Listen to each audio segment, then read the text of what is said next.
Hello and welcome to Joy News Desk. On your most credible news source, Joy News, which is also home of independent, fearless and credible journalism. I am Mama Vio Swabwaje. We'll cross over to Parliament when vetting of ministers designate start in some few minutes. We're expecting Minister Designate for Parliamentary Affairs, Oseiche Mensah Bonsu, and also Minister Designate for Energy, Dr. Matthew Opoku Prempeh, and the Attorney General Designate Godfred Yeboah-Dame to appear before Parliament's Appointments Committee today. Before that, though, let's recap what transpired at the vetting on Thursday. Defense Minister Designate Dominic Nitiu says he disagrees with the view that the military has failed in the fight against Galamsey.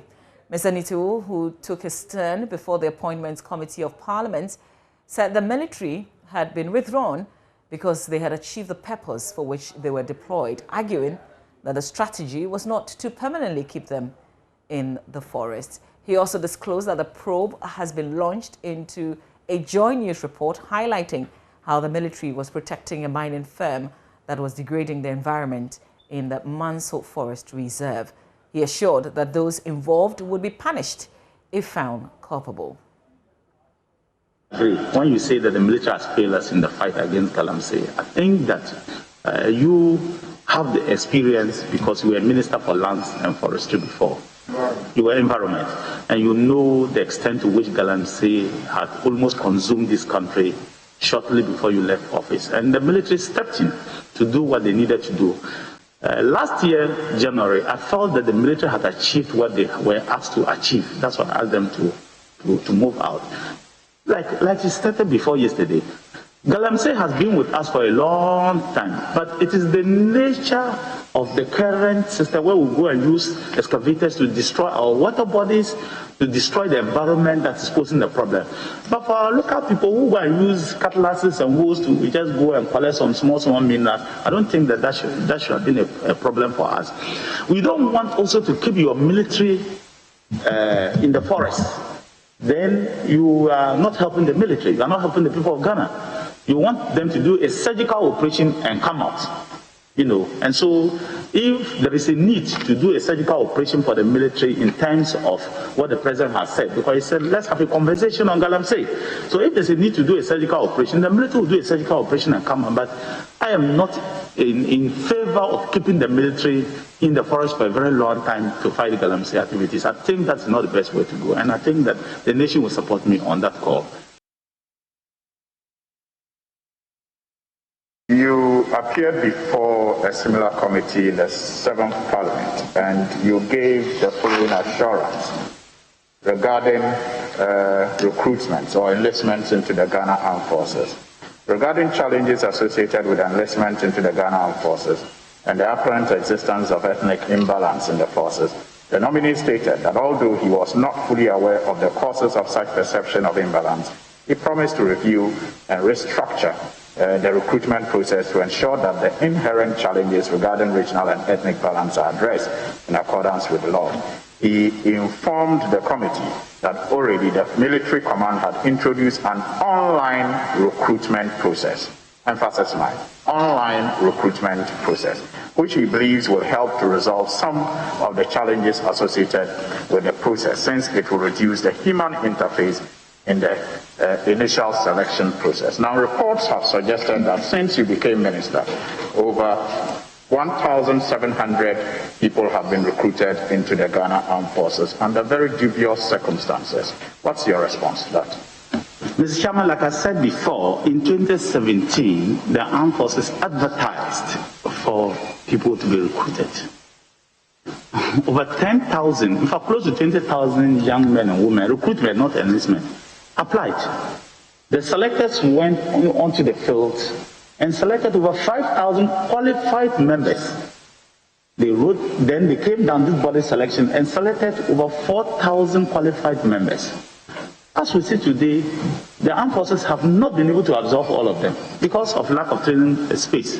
And so I think that that assertion is not true at all. The armed forces hasn't recruited anybody outside this field.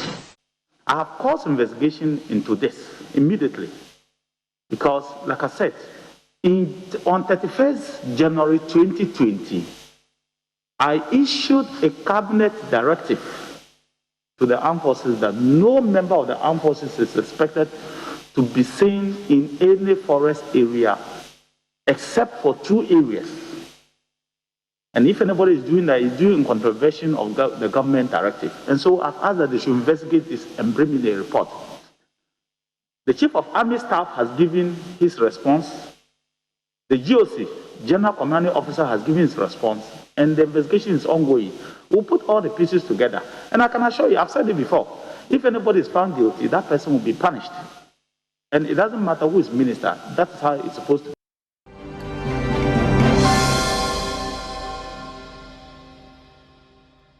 Well, Foreign Affairs Minister Designate Shirley Ayoko-Botwe also appeared before Parliament's Appointments Committee on Thursday. She said, inasmuch as she agrees with revelations in the 2019 Auditor General's report on the unsustainable nature of the ministry's spendings on rent for diplomats, she's working towards changing the dynamics among going forward.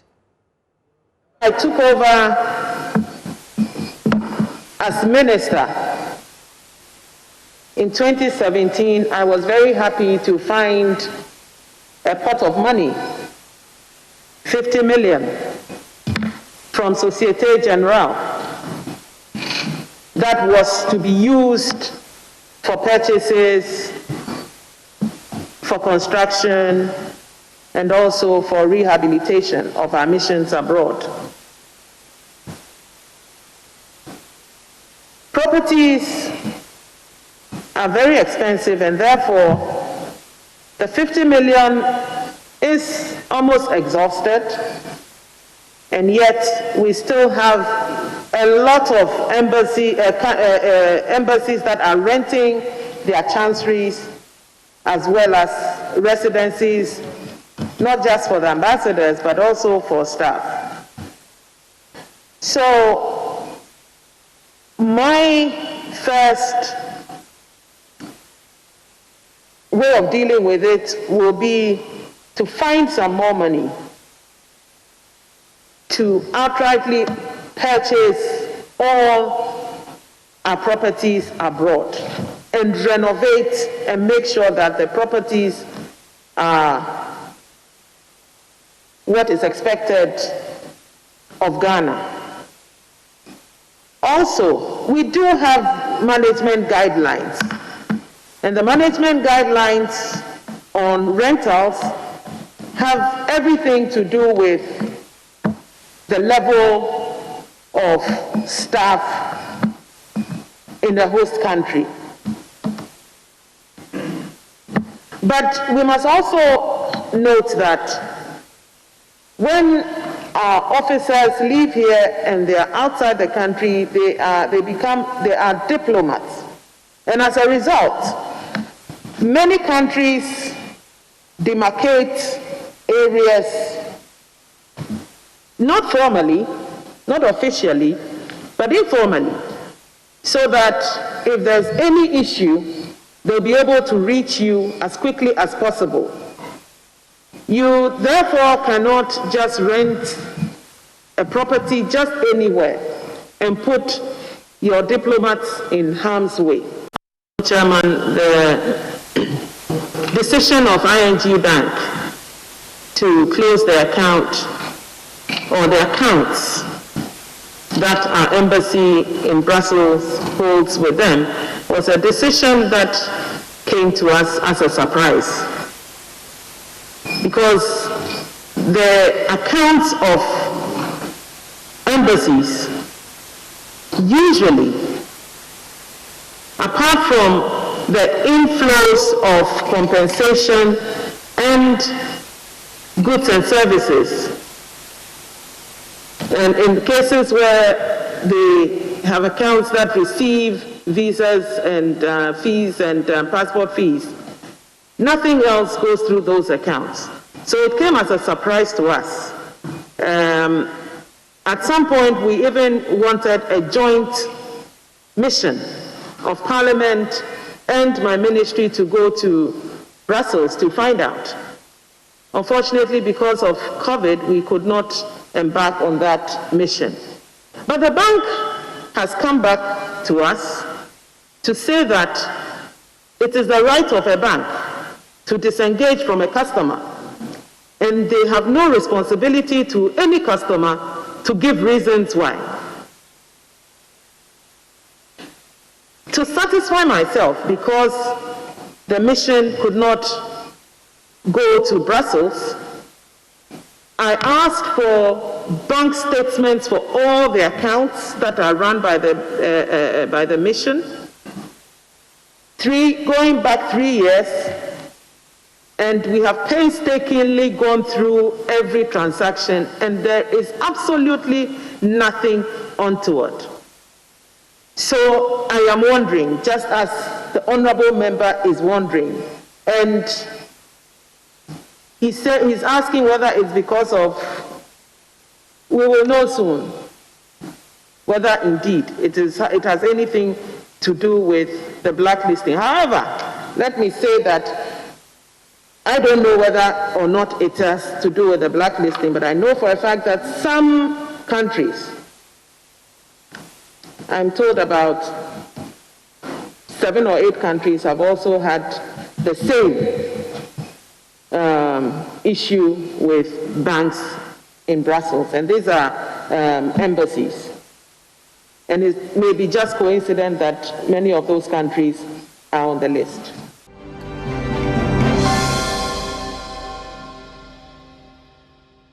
And when Minister Designate for Education, Dr. Yao Osei Educhum, also appeared, he spoke on issues related to education, because that's where he's been posted to. Here are excerpts of a session. An African language, wherever they go in the future, they are going to turn back and say, thank you for giving me that opportunity. So I think it's something that I'm going to pursue vigorously, because it's not something that will hurt the student, it will make them better citizens for this global community. Thank you. I beg you, Honorable Leader, please conclude. Chairman, I was making an application for the Honorable Agaga, but I'll be mindful that I won't take enough time of our colleagues. He has just one. Once across to the leadership, please, I'll go back. All right, that's noted.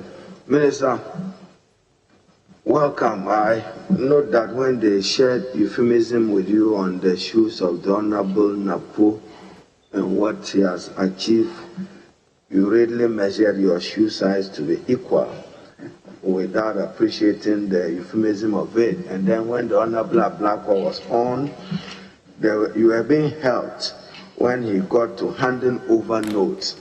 I refer you to page 2 of your handing over notes, page 2. And how I expected you to have said the same thing in respect of handing over notes. Hear these words, your own words. Supported the ministry in the implementation of free senior high school.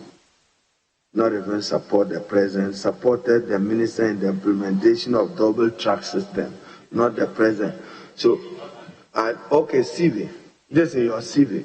So how I wish you had also said that you supported the minister to write the handing over notes as part of your CV. Is that an observation? Is that an observation? But there's some fumigation work going on at the ministry. At what cost is it? What phases? What is the relationship? Fumigation. There's some fumigation work ongoing at the ministry, particularly in public schools. What's the nature of it and what's the cost of it to the state?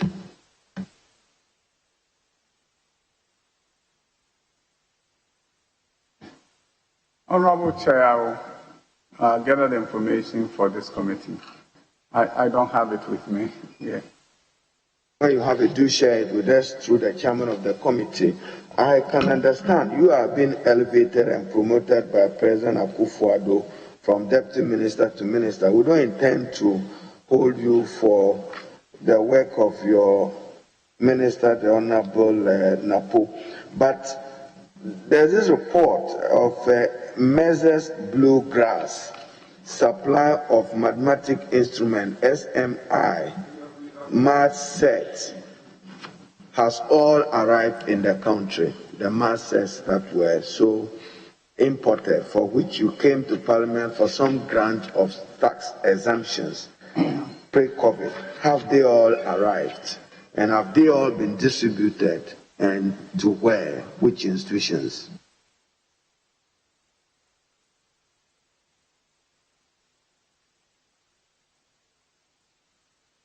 Honorable Chair, I'll submit a detailed report on that to the committee as well. All right, that's appreciated. Now, on your CV, the Honorable Ablakwa has done that.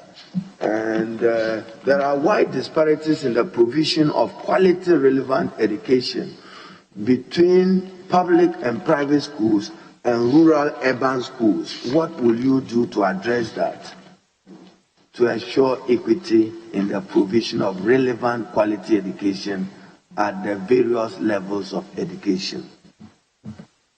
Honorable Chair, issues of equity is something that the ministry is confronting and to deal with. Yes, disparity between rural children and urban children. One major disparity between the north and south of this country. These are issues that are of importance to me, and God willing, and with the help of the committee, this is something that I'm going to pursue vigorously, because when it comes to disparity, if you don't solve it, you are not creating a more robust education system for the country. So even the way you get students into various high schools, from junior high school, you have to be mindful of disparities, and also ensuring that there are quality schools everywhere in the country. You are able to solve some of the disparities in that fashion. So, Honorable Chair, this is something that equity issues are something that we need to look at, taking a look at some of them, because I was fortunate enough to be at the ministry for 4 years. And as I said, these are issues that we need to take a look at. I was looking at my data and saw the drop in performance at WA Senior High School, and it's something that I'm going to take on board as to why there is that disparity and why performance at that school is dropping across the board in all the subject areas. These are things that concerns me. I love data. I'm going to look at data and see how best we can solve these challenges. The Honorable Abrako referred you to the Public Universities Bill. Was important, and even by virtue of Article 103 and in particular 106 of the Constitution, I need your assurance that you would not interfere as minister with the letter and spirit of the Constitution and guaranteeing academic freedom in Ghana. Honorable Chair, my style is not interference, and my style is collaboration. My style is communication.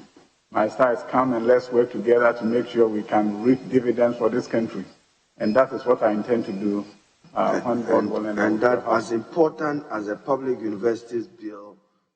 And except there from Dr. Educhum's appearance before the vetting committee. The committee will sit later this morning. We'll have the Minister for Parliamentary Affairs, Osei Mensah Bonsu, also the Minister Designate for Energy, Dr. Matthew Opoku Prempeh, and the Minister Designate for Attorney General and Minister of Justice, or Minister for Justice, Godfrey Dame. We will take you to the main chamber when that gets underway. But let's do some other stories.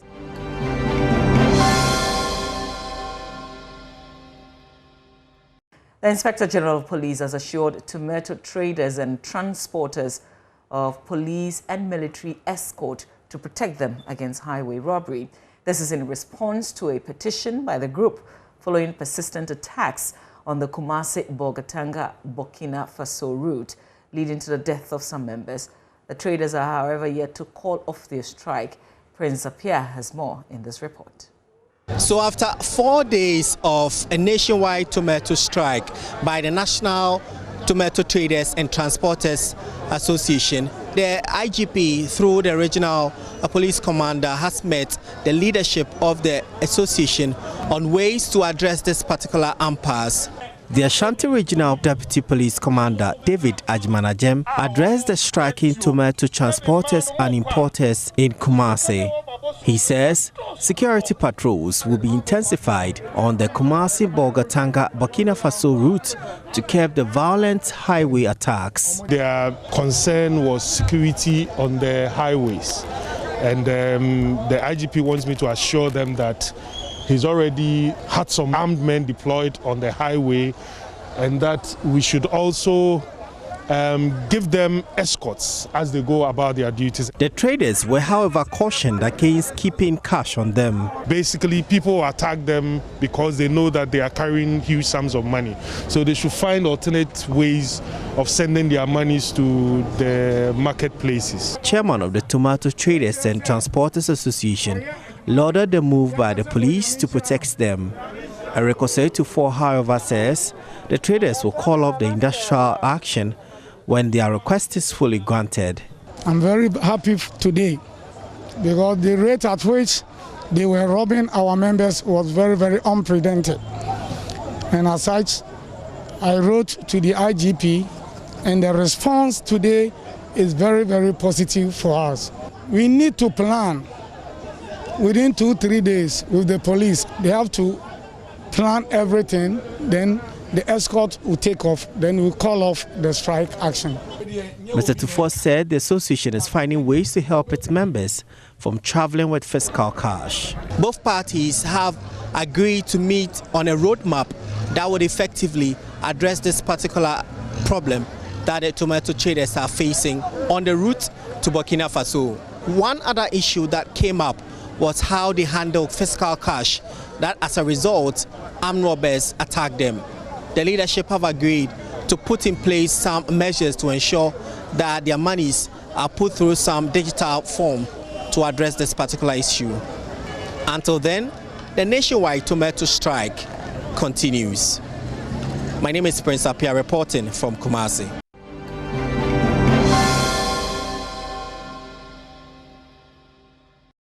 Now, the chiefs of Kenyase and Totroso and their assembly members in the Esutifi North District of the Ahaf region say they may not be able to restrain the youth from demonstrating over stalled road projects in the mining town. They say the bad and dusty nature of the roads connecting to other districts and towns has led to the loss of lives and affected the livelihoods of people as businesses fold up.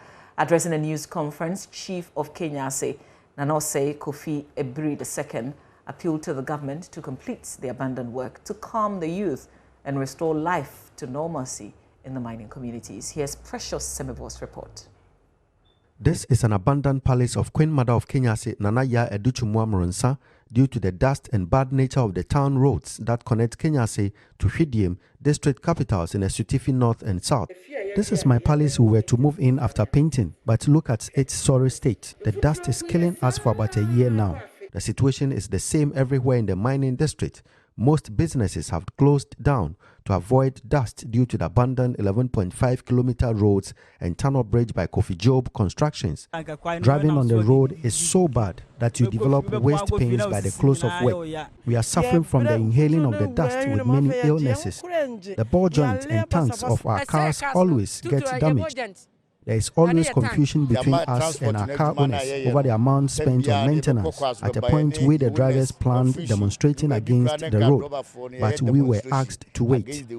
At a joint press conference of chiefs from Kenyase and Totroso and the assembly members, Nanose Kofi Ebri II, Kenyase #1 chief appealed to the government to complete the stalled work to calm the agitating youth and restore normal life in the mining community. The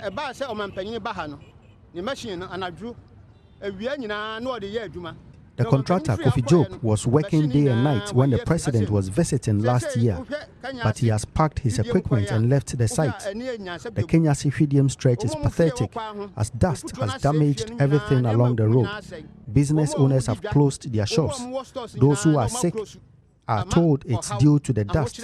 The suffering is too much. The youth are angry and are planning to demonstrate.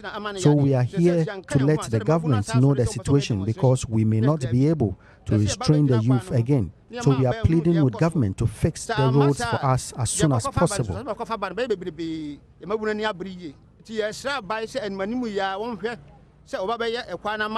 The chief of Intotroso Biometric Wampim wondered how, with all the revenue from the mining giant Newmont Ghana, the roads are in such a deplorable state.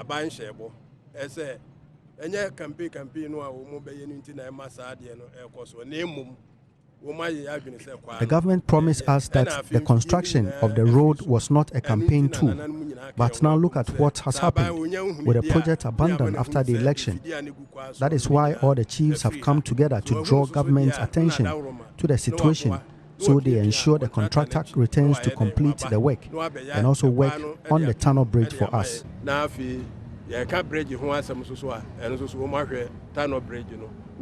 Assembly member for Doma electoral area, Ibrahim Isefu, alleges Kofi Job Constructions abandoned the project due to non-payment. The contractor told us that the government have not paid him since he started. So there is no money for any job. So he left the site and came and picked his tools away. Business are collapsing. People are dying because of the dust and other things. So we are pleading on government to pay the contractor so that he can also come and start something for us. If the mining revenue in the state coffers can't reach us, then government should let Newmont Ghana fix the roads for us. For Joy News, Precious Semevo, Kenyase in the Ahafo region.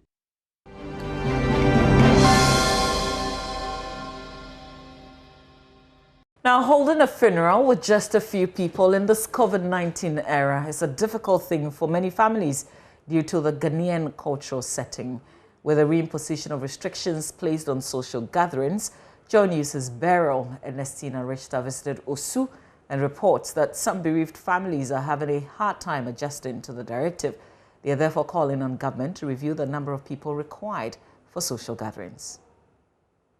Here at Osu Alata, the last family meeting to conclude arrangements for the burial and funeral rites of the late Asafuache Ojene Susumienu III, also known in private life as Christopher Ni Grone Hokweno, has ended. Relatives of the deceased say the renewed restrictions on social gatherings imposed by President Akufo-Addo on the 31st of January has distorted the plans scheduled on the 12th and 13th of February for the grand funeral ceremony of the late warrior king of Osu Alata.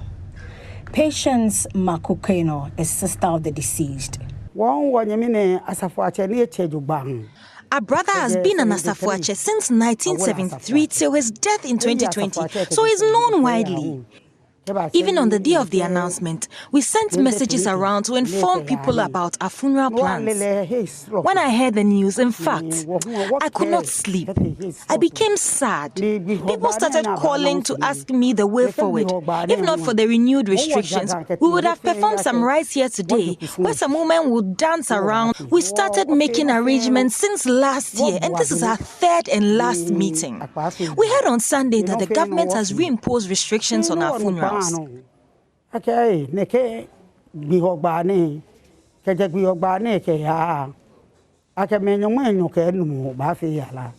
explains why it had to take the family a long time to plan and prepare for the burial and funeral of their kinsman since his death on the 31st of October 2020. I know there are people out there wondering why we have waited this long to bury him. The issue here is that because of my brother's status in society, we cannot bury him like we bury commoners. With a couple 25, how many people will the Council of Elders and other kinsmen delegate to attend the funeral, and even family members who also attend the funeral? For example, if we are allowed to have about 100 people attend this funeral, we will be very grateful to the government. She's worried money invested into the event will go waste.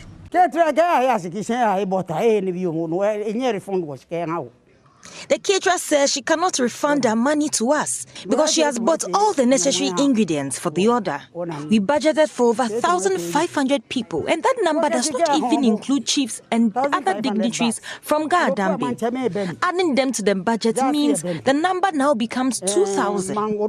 We have incurred a lot of expenses for the funeral.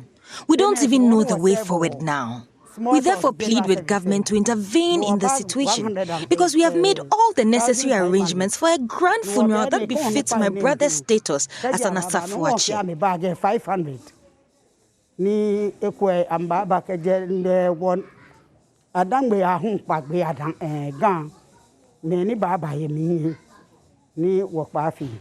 According to her, the spirit of her late brother will not be happy with the current arrangements for his funeral. He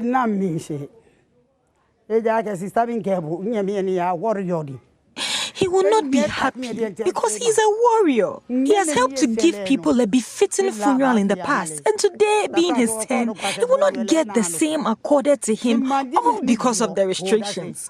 I am worried about what people will say, that he has been buried like a commoner. Therefore, if we are allowed to hold this funeral with at least 100 people, I would be very happy.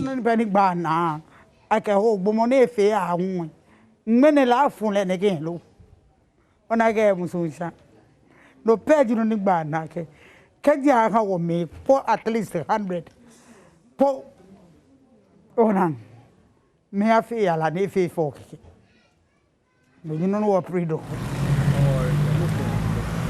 Still in the Osu community, the family of Ni Note Adumwa had scheduled the funeral ceremony for their 76-year-old relative, Veronica Kwashi Aidan, for the 19th and 20th of February. Family members here believe the cap on the number of attendees for the funeral will be a challenge due to the large family size.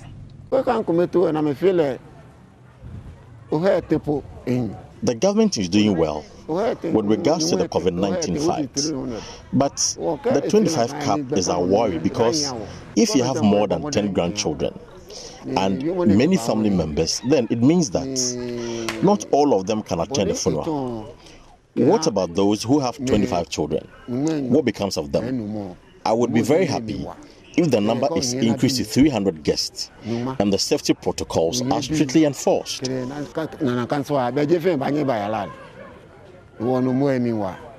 Family members are not the only ones affected by these restrictions.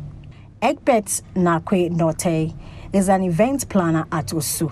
He believes increasing the number of guests to a maximum of 500 whilst enforcing the safety protocols would help salvage their business.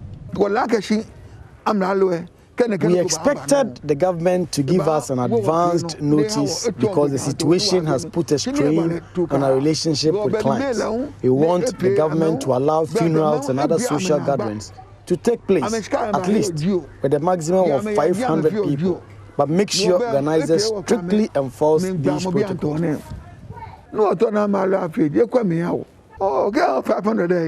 With the COVID-19 pandemic still biting hard and shattering all facets of the economy, it seems family members, vendors, and other interested parties will have to find ways and means of holding events with a specified number of guests imposed by government.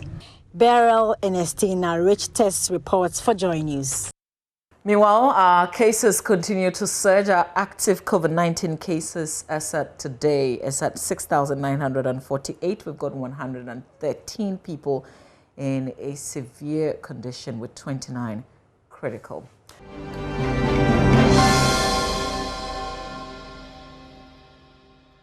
Now, let's talk about the Council of State elections. They're being held in selected places in all 16 regions. We'll get our correspondent to find out what's been happening in the north. There are very interesting candidates in the north. But Rafiq Salam is in Wa and he joins via Zoom.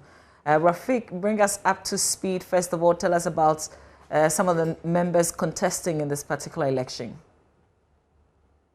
Means that opened for people to file. We have 7 electors, and so out of these 7, 2 of them are withdrew. Leaving Professor Dana Debaga, who is a sociologist and lecturer at the SB Dombo University of Development and Integrated Studies. The next person is Pascal Dere, who happens to be a former DC for the Laurel District. Bonkona Emmanuel Muyuri,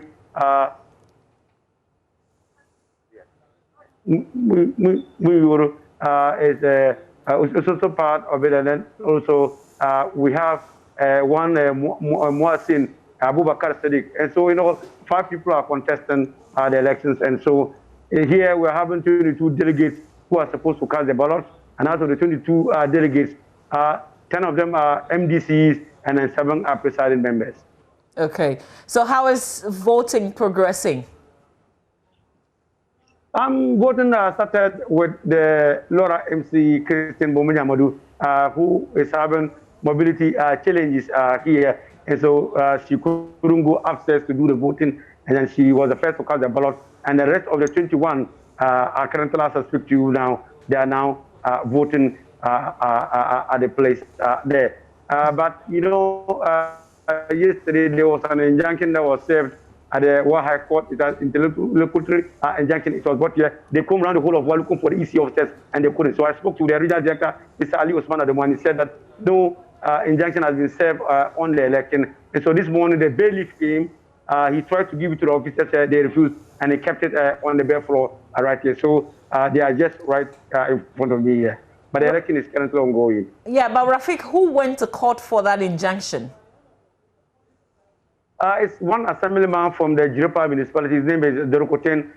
He said that the composition of the electoral college, talking about 10 MDCs and also 7 presiding members, is not enough, and so they think that is not the best for them, and he wants the election to be injuncted. Okay, so Rafiq, if I understand you correctly, you're saying that even though the injunction has been served, voting is continuing. Hello? Yes, Rafiq, I just wanted to understand. Injunction was served, but voting is continuing. Yes, the Electoral Commission is claiming that they have not been served, but the bailiff brought the notice here. He was not able to get any of the EC officers here, and so finally he finally ended by throwing it on the floor in front of the forecourt of the EC here. But let me also inform you that voting so far has also been stalled again because the ballots were not stamped, and then because of that, they have to stop the voting. They started somewhere along the line, and they have to start the process. So they're going to start all over again. Explain again, Rafiq. You said the box was what? I am saying that the ballot papers were not stamped by the EC. And so, I told you that there are 22 members who are supposed to cast the ballot. They started with with principal chief executive for the Jiruba electoral area. She is having mobility challenges. She has an accident of a sort, and then she couldn't even move up the first floor where the voting is taking place at the EC here. And so, but they realized that when the voting started, they realized that the Electoral Commission stamp was not on the ballot papers, and so they have to it's all processes, and they have to go and bring the stamp for them to restart again. Okay, so that hasn't been resolved yet. It hasn't been resolved. The EC they are trying to bring their stamp for them to start the ballot papers so that they will start all over again. But I can also report to you that the SEBI military and police presence right here at the EC. I can count as many as 2-3 dozen policemen right here in front of the EC office here. And how has the issue of the mobility challenge been resolved? What they did was that she was the first person on the name on the profile is the electoral college, and so they brought the ballot box down to the first floor, to the ground floor, where she's sitting at the reception of the EC, and that was where she did the ballot, the casting of the vote. And Rafiq, have they commented on those other ballots already? In the box that has no stamp? Have they decided what they will do with those? So they have decided that to cancel them, and after that, the EC will have to bring the stamp, the Electoral Commission's own stamp, for them to start to stamp on the alert ballot papers for them to start again. Is that to say that all the 22 persons are still around to vote again? They are still around. They are still around. They are at one place at the conference center, and none of them is gone out yet. All right. Rafiq, thank you very much for the updates, Rafiq Inwa. Let's go to Tamale. where we have at least 2 persons that got a lot of people's interest because of the personalities that they are. We've got a former managing director of Stanbic Bank and a former member of parliament, Ras Mubarak Standing. Martina Bugri is there to give us an update. Martina, bring us up to speed. How has the exercise gone so far? Now, the Northern region, 6 people were supposed to be contesting today, but only 4 are here. We are told that 2 have withdrawn their candidature. We have Abdul Rashid Mohammed, a 44-year-old teacher, and then we have Zonglana, an accountant, Zonglana Mahmoud Tahiru, an accountant, and Ras Mubarak, a journalist, and Andani Al-Hassan, the former Stanbic CEO. These people are the 4 contestants. But there are issues emanating already in the Tamale Metropolitan. And so we have heavy security presence, heavy security presence at the forecourt of the Regional Coordinating Council where the election is going to be held. And they have just started addressing the people. But before I come to the address, some of the assembly persons are raising concerns that some of them were camped the whole day and stop others from having access to the other candidates having access to the delegates. Now, one other issue that has also come up is that they feel that they are being intimidated because they are allowing people perceived to be one party side to enter the premise for the election, whilst the other party is not allowed. And so they believe that the heavy military and police presence is there to intimidate them. I've been speaking to one of the assembly members, and that's the Tamale Metro Assembly member, and he raised these concerns. Now, they have just been given time to speak. As we speak now, 3 of them are here present, and the CEO of Stanbic Bank is yet to arrive at the premise. But his agent also raised concerns of intimidation. He says that they had it difficult going through the security process to come into the hall where the forecourt where the election is supposed to be taking place. Martina, how many people are expected to vote in this exercise today? 32 are expected to vote, 2 drawn from each of the 16 district assemblies in the region, Okay. So can you remind us again of the reason for the heavy security and why voting hasn't started? We are told that they have issues of people having their interest or parties having their interest. And so they suspect that party supporters might be trooping to the center where the election is supposed to take place. And so they have deployed heavy security presence to ensure that if you have nothing to do with the election, you are not allowed into the area or you are not allowed into the forecourt of the Regional Coordinating Council. And do we know when they will begin voting?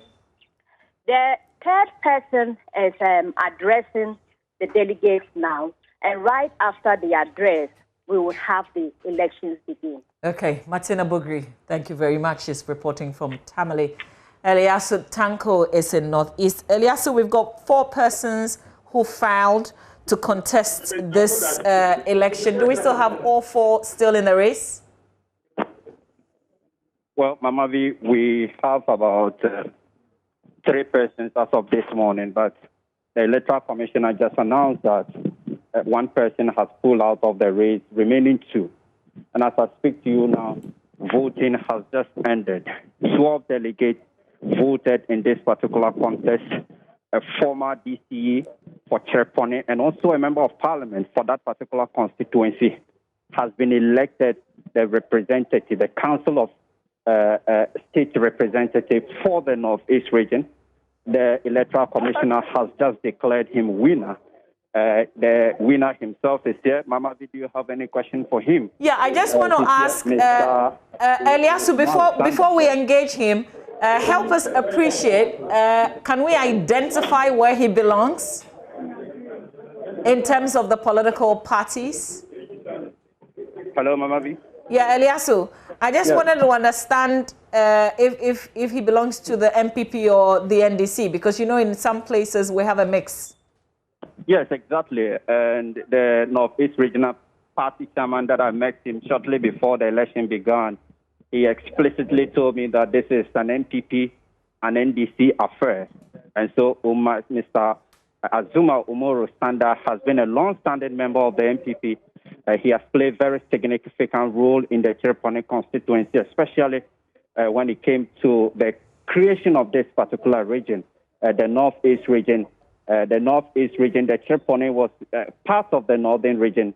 And Mr. Umaru Sanda, as we understand, played a very key role in convincing the people of Chereponi to be part of the Northeast region. Okay. And so he has been a long-standing member of the NPP. Mr. Sampa is also a former executive of the NDC, as I understand. Okay. And he got 0 votes. Mr. Zuma got all the votes, 12 delegates, and he swept all the votes. All right. Eliasu, maybe a word with him. If he can hear me, congratulations to you, sir. Many are wondering what exactly, help us appreciate your role on the council and what you'll be doing exactly. Hello, Mama B, if you can ask the question again. Okay, so first of all, I want to congratulate him. I hope that he heard that. But I want him to tell us... Live on JoyNews. Hello, sir. Hello, sir. Can you hear me? It looks like it's very difficult. Okay. All right, Eliasu. I understand that. So we have to let you do that work and then file that report a bit later. Eliasu Tanko is our correspondent in the Northeast region, where voting has ended. Umar Sanda, a former Chereponi MP and DCE, has been elected the Northeast Regional Council of State member. So voting has ended in some places. In other places, voting is yet to begin. We will bring you a lot more later on. We have to take a breather, though. We'll bring you some business news, still keeping an eye on parliaments. And when the vetting gets underway, we will cross over and take you right there. Stay for business with Daryl Kwao.